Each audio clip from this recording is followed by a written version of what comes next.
Guénolé, bonjour. Bonjour Jacques. Vous vous engagez à propos de nos infrastructures. On vient d'en parler avec notre spécialiste météo. Vous dites qu'il faut écouter les scientifiques. Et moi, je les défends ce matin parce qu'ils sont mis en accusation. Ça y est, pourquoi est-ce qu'on n'est pas passé en alerte rouge? C'est facile, ça. C'est très facile. On a déjà 400 scientifiques de Météo France et du CNRS qui étudient le cycle de l'eau en Méditerranée depuis 5 ans. Et tous ceux qui sont arrivés à conclure en certitude, en l'état actuel des connaissances scientifiques, ils le disent. Mais ce sont des scientifiques, ce ne sont pas des sorciers, ce ne sont pas des magiciens. Oui.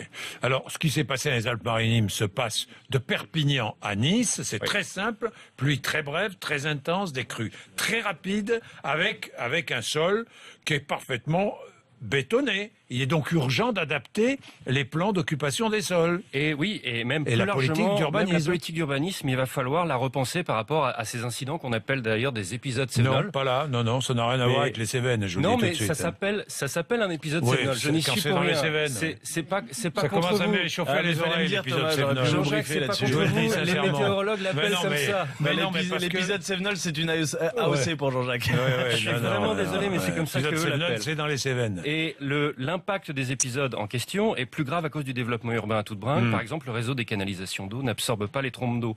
Donc il faut refaire à la fois les réseaux de canalisation, la carte des zones non constructibles et la carte des zones inondables. Par contre, on ne sait pas si le réchauffement climatique est coupable, mais on est sûr que le réchauffement climatique va aggraver les choses. Parce qu'en fait, quand la température globale augmente, l'atmosphère retient davantage de vapeur d'eau. Et donc, plus de vapeur d'eau, ça veut dire des pluies plus fréquentes et plus violente. Donc il faut adapter nos infrastructures. Alors, mais encore plus largement. Donc dans ce cas-là, ça veut dire réseau d'électricité, de canalisation, de routes. Il va falloir tout adapter dans les toutes prochaines années avec vraiment des grands travaux. Sinon, on va devoir réparer dans l'urgence à chaque catastrophe. On peut avoir une pensée, par exemple, pour le Poitou-Charentes qui connaît bien ce problème.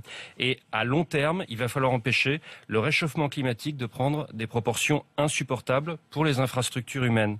Parce que à un certain stade d'intensité, le réchauffement provoque des incidents si graves et si fréquents que ça devient insupportable pour nos infrastructures, quelles qu'elles soient en réalité. Et arrêtez de se moquer de la nature. Absolument. Parce qu'il arrive un moment où la nature se venge, évidemment, indirectement, évidemment. Et en l'occurrence, la COP 21, ce serait une bonne chose que les pays signent des engagements contraignants et non pas juste formels de transformation écologique de leur économie. Je pense notamment à la sortie progressive du pétrole.